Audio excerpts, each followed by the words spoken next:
Hello നമസ്കാരം. ഇന്ന് നമ്മളൊരു യാത്രയിലാണ് കേട്ടോ. ഞങ്ങൾ തൃശ്ശൂരേക്ക് പോവാണ്. അപ്പോൾ ഇന്നത്തെ യാത്രയുടെ പ്രത്യേകത എന്താണെന്ന് ചോദിച്ചാൽ കണ്ണന് വർക്കുമായിട്ട് ബന്ധപ്പെട്ടാണുള്ളതാണ് ഒന്നാമത്തെ കാര്യം. പിന്നെ ദുർഗേനെ അവിടെ സൂവൊക്കെ ഒന്ന് കാണിക്കണം. പിന്നെ കുറച്ച് കാഴ്ചകളൊക്കെ കണ്ടിട്ട് തിരിച്ച് പോരാന്നുള്ള ഒരു പ്രതീക്ഷയിലാണ് ഇന്ന് ഞങ്ങൾ പോകുന്നത്. അപ്പോൾ വഴിയുള്ള ഓരോ കാര്യങ്ങളാണ് ഞാൻ നിങ്ങളോട് ഷെയർ ചെയ്യുന്നത്. അപ്പോൾ കണ്ണന് വർക്ക് കൊടുക്കാനായിട്ടും അതോടൊപ്പം തന്നെ വർക്ക് എടുക്കുന്നതിനും വേണ്ടിയിട്ടും കണ്ണന് സ്റ്റുഡിയോയിലോട്ട് കയറുകയാണ്. അപ്പോൾ വർക്ക് കോപ്പി ചെയ്യുന്ന സമയത്ത് ഞങ്ങൾ ദ ഭാരത് ഹോട്ടലിൽ വന്നു. ഉച്ചയ്ക്ക് ഭക്ഷണം കഴിക്കാമെന്നുള്ള പ്രതീക്ഷയിലാണ് ഞങ്ങൾ അങ്ങോട്ടേക്ക് കയറുന്നത്. അപ്പോൾ അവിടെ ചെന്നപ്പോഴത്തേക്ക് ലഞ്ച് ആയിട്ടുണ്ടായിരുന്നു. അപ്പോൾ ഫുഡ് കഴിക്കുകയാണ് കേട്ടോ ദുർഗമ്മ. അപ്പോൾ അവൾക്ക് ഉയരത്തിന് തക്ക വിധത്തിൽ ഉള്ള ഒരു ചെയറൊക്കെ അവർ കൊടുത്തിട്ടുണ്ടായിരുന്നു കേട്ടോ.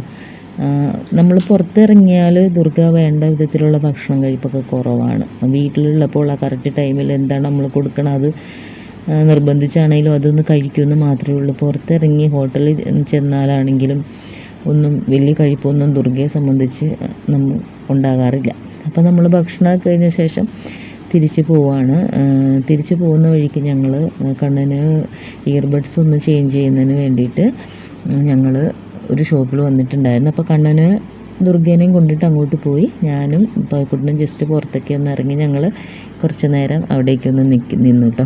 അതിനുശേഷം നമ്മൾ തൃശ്ശൂർ സൂവിലേക്കാണ് എത്തിയത്. ദുർഗയ്ക്കൊരു സന്തോഷമായിക്കോട്ടെ എന്ന് വിചാരിച്ചിട്ടാണ് ഞങ്ങളിവിടെ വന്നത് കേട്ടോ. വലിയ കാഴ്ചകളൊന്നും എനിക്കവിടെ കണ്ടെത്താൻ കഴിഞ്ഞിട്ടൊന്നുമില്ല. എന്തായെങ്കിലും തിരുവനന്തപുരം സൂ തന്നെയാണ് തൃശ്ശൂർ സൂവിനേക്കാളും ഒരുപാട് ബെറ്റർ എന്ന് എനിക്ക് തോന്നി. അപ്പോൾ അവിടെ കണ്ട കുറേ കാഴ്ചകൾക്ക് ശേഷം ദുർഗയെ സംബന്ധിച്ചെടുത്ത് അവിടെ കണ്ട കാഴ്ചകളിലൊക്കെ അവൾക്ക് കൂടുതൽ ഇഷ്ടപ്പെട്ടത് അവൾക്ക് പറ്റിയ പാർക്ക് അവിടെ ഉണ്ടായിരുന്നു എന്നുള്ളതാണ്. അവൾക്ക് ഏറ്റവും ഇഷ്ടം അത് തന്നെയാണ്. എവിടെ പോയാലും അതുണ്ടെങ്കിൽ ദുർഗയെ സംബന്ധിച്ച് അത് മാത്രമേ ഇഷ്ടമുള്ളൂ. അല്ലാതെ ഞാൻ വിചാരിച്ചു ഈ പക്ഷി മൃഗാദികളെയൊക്കെ കാണുമ്പോൾ ഭയങ്കര അത്ഭുതമായിരിക്കും, സന്തോഷമായിരിക്കും എന്ന് വിചാരിച്ചു. പക്ഷെ അവൾക്കതൊന്നും വലിയൊരു കാര്യമായിട്ട് എനിക്ക് തോന്നിയില്ല.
അപ്പോൾ ഞങ്ങൾ അവിടെ നിന്ന് അത്യാവശ്യം കാണാനുള്ള കാര്യങ്ങളൊക്കെ കണ്ട ശേഷം വീണ്ടും നമ്മൾ പാമ്പുകളുടെ ഏരിയയിലേക്ക് വന്നിരിക്കുകയാണ്. ഇവിടെ വന്നതിൽ 1-2 പാമ്പുകൾ മാത്രമേ ഉള്ളൂ വ്യത്യസ്ത ഇനത്തിൽപ്പെട്ടതിന് ഞങ്ങൾ കണ്ടുള്ളൂ. ബാക്കി എല്ലാം മൂർഖനാണ് കേട്ടോ.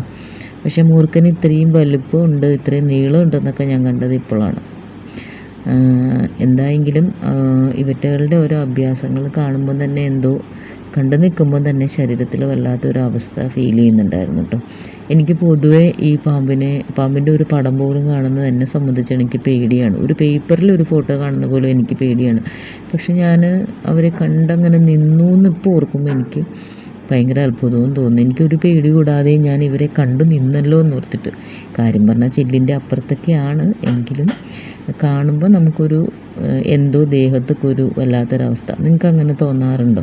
ഈ വീഡിയോ കാണുന്ന ആർക്കെങ്കിലും ഇങ്ങനെ ഞാൻ ഈ പറഞ്ഞ അനുഭവം ഉണ്ടാകാറുണ്ടോ? ചിലർക്കൊന്നും പ്രശ്നമല്ല. പാമ്പിനെ നമ്മൾ എത്രയോ പേര് പാമ്പിനെയൊക്കെ തല്ലിയും കൊന്നൊക്കെ അല്ലേ, അങ്ങനെയുള്ളവരുണ്ട്. ചിലവർക്ക് അതിനെ പേടിപ്പിച്ച് ഒച്ചയുണ്ടാക്കി അതിനെ രക്ഷപ്പെടുത്തി വിടുന്നവരുണ്ട്. പക്ഷേ എന്താണെന്ന് പറഞ്ഞാലും ഇതിങ്ങനെ കാണുമ്പോൾ നമുക്കൊരു ഭയമുണ്ട്. പക്ഷേ എന്തായാലും അത് കണ്ടിട്ട് ഞങ്ങൾ അവിടെ നിന്ന് പോന്നു. ഞാൻ വിചാരിച്ചു ഇതൊക്കെ കണ്ട ശേഷം വീട്ടിൽ വന്നിട്ട് ചിലപ്പോൾ ഒരു പക്ഷേ സ്വപ്നത്തിലൊക്കെ ഇത് സംഭവമൊക്കെ വരുമായിരിക്കും എന്നൊക്കെ ഓർത്തു കേട്ടോ. പക്ഷെ അങ്ങനെയൊന്നും ഉണ്ടായില്ല. എന്തോ ഒരു ധൈര്യം എവിടെ നോക്കിയോ ഭഗവാൻ തന്ന പോലെ എനിക്ക് തോന്നി അത് കണ്ടു നിന്നപ്പോൾ. എന്തായാലും നമ്മുടെ തിരിച്ചുള്ള യാത്രയാണ് നിങ്ങൾ കാണുന്നത് കേട്ടോ. ഇപ്പോൾ ഏകദേശം വൈകുന്നേരം ആയിട്ടുണ്ട്. അവിടുന്ന് ഞങ്ങൾ തിരിച്ച് പോകുന്ന വഴി ഞങ്ങൾ കാപ്പി കുടിക്കാനൊക്കെ കയറിയിട്ടുണ്ടായിരുന്നു. അപ്പോൾ ഞങ്ങൾ അതൊക്കെ അതിന് ശേഷം വീട്ടിലേക്ക് തിരിച്ചു പോന്നു. അപ്പോൾ ഇന്നത്തെ ചെറിയ വീഡിയോ നിങ്ങൾക്ക് ഇഷ്ടപ്പെട്ടു എന്ന് വിശ്വസിക്കുന്നു. ഇഷ്ടപ്പെട്ടെങ്കിൽ ലൈക്ക് ചെയ്യുക. അടുത്ത വീഡിയോയിലൂടെ നമുക്ക് വീണ്ടും കൂടി കാണാം. എല്ലാവരും സുഖമായിട്ടിരിക്കുക, സന്തോഷമായിട്ടിരിക്കുക. ടാറ്റാ.